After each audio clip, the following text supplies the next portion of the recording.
رب العالمين والعاقبة للمتقين والصلاة والسلام على أفضل الرسل وسيد الأنبياء والمرسلين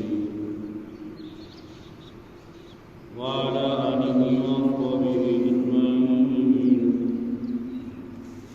أما بعد فأعوذ بالله السميع العليم من الشيطان الرجيم. بسم الله الرحمن الرحيم.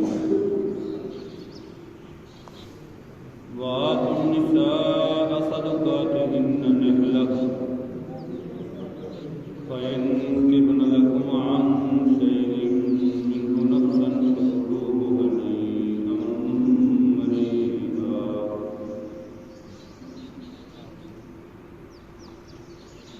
اللہ رب العزت نے ارشاد فرمایا وآتوا النساء صدقاتهن نحلة، اور دیا کرو اپنی عورتوں کو ان کا مہر خوش ہو کر. فَإِن تِبْنَ لَكُمْ عَنْ شَيْءٍ مِّنْهُ نَفْسًا، پھر اگر وہ اس میں سے کچھ دے دے خوش ہو کر، فَكُلُوهُ هَنِيئًا مَرِيئًا، تو اسے کھاؤ پاکیزہ خوشگوار سمجھ کر. تلاوت کردہ آیت کریمہ میں اسلام نے عورتوں کو جو حقوق دیے ہیں ان میں سے ایک اہم ترین حق ان کا حق مہر ہے. اس آیت مبارکہ میں شوہروں کو پابند بنایا جا رہا ہے اور حکم دیا جا رہا ہے کہ اپنی بیویوں کو، عورتوں کو ان کا حق مہر دو. اور فرمایا وآتوا النساء صدقاتهن نحلة، اپنی عورتوں کو ان کا حق مہر خوشی سے ادا کیا کرو. اس آیت کریمہ سے یہ بات ثابت ہوتی ہے، بلکہ فقہاء کرام نے ارشاد فرمایا کہ عورتوں کا مہر مردوں پر واجب، لازم اور ضروری ہے، اور عورتیں اس مہر کی مستحق ہیں. لہذا مردوں کو چاہیے کہ وہ ان کا حق مہر جو ہے وہ اپنے اوپر بوجھ سمجھتے ہوئے نہ دے، بلکہ خوش ہو کر ان کا حق سمجھتے ہوئے جو اللہ رب العزت نے انہیں دیا ہے، اللہ رب العزت کے حکم پر عمل کرتے ہوئے اس نیت سے خوش ہو کر ان کو ان کا حق مہر جو ہے وہ ادا کرے.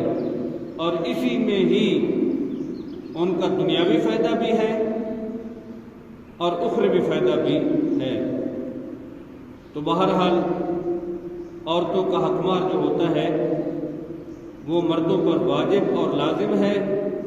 اگر وہ اس کو ادا نہیں کریں گے تو وہ واجب کے تارک کہلائیں گے اور گناہگار ہوں گے.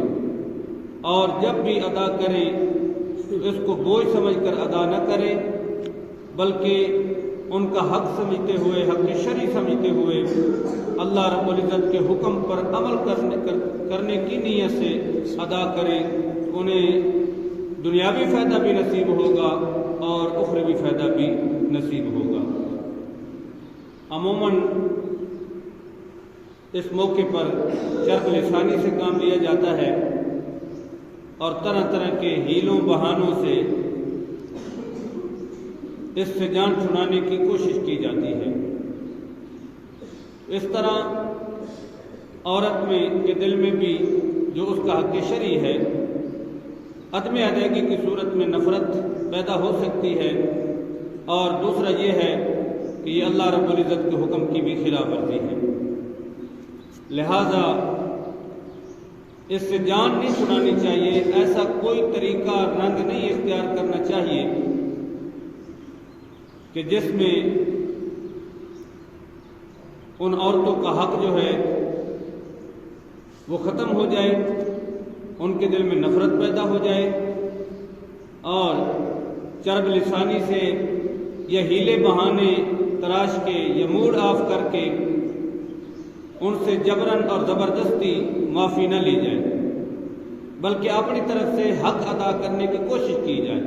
ہاں، آگے عورت کی مرضی ہے کہ وہ اپنا حق معاف کر دے، پورا معاف کر دے، یا اس میں سے کچھ حصہ معاف کر دے، تو اس کی مرضی پر چھوڑ دے۔ اس لیے ارشاد فرمایا فَإِن طِبْنَ لَكُمْ عَنْ شَيْءٍ مِّنْهُ نَفْسًا، اگر اس میں سے کچھ وہ خوش ہو کر دے دیں، سارا معاف کر دیں تو ان کی مرضی، آدھا معاف کر دیں تو ان کی مرضی، کچھ معاف کر دیں تو یہ ان کی مرضی ہے۔ ہاں، اگر وہ بالکل معاف کر دیں یا کچھ معاف کریں، فَإِن طِبْنَ لَكُمْ عَنْ شَيْءٍ مِّنْهُ نَفْسًا، اگر وہ اس میں سے کچھ خوش ہو کر معاف کر دیں یا عطا کر دیں یا بخش دیں، فَكُلُوهُ هَنِيئًا مَرِيئًا، تو فرمایا اب اس کو تم پاکیزہ اور خوشگوار سمجھ کر کھا بھی سکتے ہو۔ لہذا اس آیت مبارکہ میں شوہروں کو پابند بنایا گیا کہ وہ اپنی عورتوں کو بہر صورت جو ان پر واجب لازم ہے اور عورت کا حق شرعی ہے اور وہ اس کی مستحق ہے، ان کا حق مال ادا کریں اور اس شرعی ذمہ داری سے عہدہ برا ہو جائے۔ ہاں، اگر عورت اپنی مرضی سے کچھ دے دے یا بالکل معاف کر دے تو یہ اس کی مرضی پر منحصر ہے۔ لہذا زوجین کے درمیان باہمی ہنسی خوشی زندگی بسر کرنے کا ایک اہم طریقہ بھی اس میں بتایا گیا۔ اللہ تعالی ہمیں عمل کی توفیق عنایت فرمائے۔